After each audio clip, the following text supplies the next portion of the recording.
Assalamualaikum warahmatullahi wabarakatuh. Halo sahabat-sahabatku, salam sejahtera bagi kita semua. Sebelumnya saya akan memperkenalkan diri terlebih dahulu.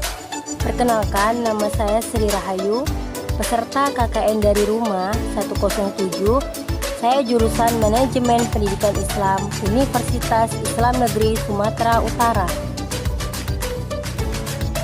Baik, di sini saya akan menjelaskan sedikit mengenai video untuk memenuhi tugas individu peserta KKN dari Rumah 107 mengenai apa sih manajemen anak usia dini, yang lebih spesifiknya yang dikenal banyak orang dengan pendidikan anak prasekolah. Jadi, bagi teman-teman sekalian, sebelum melihat video ini, mari kita mengucapkan basmalah. Bismillahirrahmanirrahim. Nah, mencakup konsep dasar pendidikan prasekolah, yang pertama kita harus mengerti apa itu pengertian pendidikan prasekolah. Prasekolah ialah masa pembentukan atau penting bagi pengembangan pribadi secara holistik. Lingkungan yang memberikan pengaruh besar. Pendidikan prasekolah atau pendidikan awal anak terdiri dari pelayanan yang diberikan dalam tatanan awal masa anak. Sedangkan istilah yang sering disamakan dengan pemaknaan pendidikan prasekolah ialah program pendidikan anak di usia dini 3 atau 4 tahun.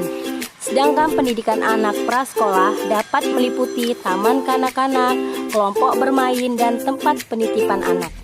Dapat disimpulkan bahwa pendidikan prasekolah adalah pendidikan untuk membantu pertumbuhan dan perkembangan jasmani maupun rohani anak. Memasuki pendidikan dasar yang diselenggarakan di jalur pendidikan sekolah dan di jalur pendidikan luar sekolah. Kemudian, yang kedua, pada tujuan dan fungsi pendidikan prasekolah. Tujuan pendidikan prasekolah menurut pasal 3 PP nomor 27 tahun 1990 adalah untuk membantu meletakkan dasar ke arah perkembangan psikis, pengetahuan, keterampilan, dan daya cipta yang diperlukan oleh anak didik dalam menyesuaikan diri dengan lingkungannya untuk mempertumbuhkan dan memperkembangkan selanjutnya.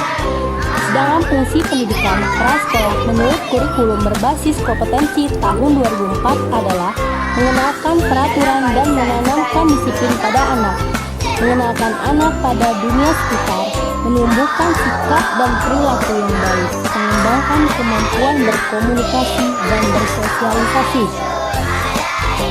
Baik, sebelum saya lanjutkan, ada yang mau ditanyakan? Terima kasih, Bu.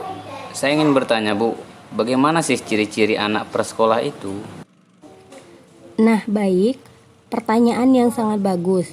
Adapun ciri-ciri anak prasekolah itu ialah yang pertama, ciri fisik anak prasekolah atau taman kanak-kanak meliputi anak prasekolah umumnya sangat aktif. Setelah anak melakukan berbagai kegiatan, anak membutuhkan istirahat yang cukup. Anak masih sering mengalami kesulitan apabila harus memfokuskan pandangannya pada objek-objek yang kecil ukurannya.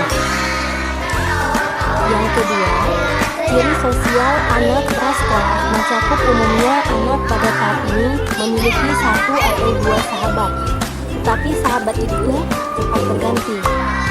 Kelompok bermain cenderung kecil dan tidak terlalu terorganisasi secara baik. Oleh karena itu, kelompok tersebut cepat berganti-ganti. Anak yang lebih muda seringkali bermain bersebelahan dengan anak yang lebih besar.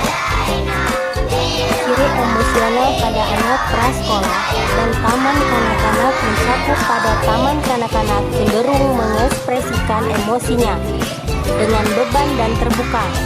Iri hati pada anak prasekolah sering terjadi. Anak prasekolah umumnya telah terampil dalam berbahasa. Kompetensi anak perlu dikembangkan melalui interaksi, minat, kesempatan, mengagumi, dan kasih sayang. Dan penjelasan terakhir yaitu mengenai ciri dan tahapan perkembangan anak prasekolah. Yang pertama, perkembangan jasmani pada saat anak mencapai tahapan prasekolah 3-6 tahun. Ada ciri yang jelas berbeda antara anak usia bayi dan prasekolah. Yang kedua, perkembangan kognitif seringkali diartikan sebagai kecerdasan atau berpikir. Perkembangan kognitif merupakan perkembangan dan cara anak berpikir, kemampuan cara berpikir untuk menyelesaikan berbagai masalah yang dihadapi dapat dipergunakan sebagai tolak ukur pertumbuhan kecerdasan. Yang ketiga, perkembangan bahasa merupakan kemampuan berkomunikasi dengan yang lain.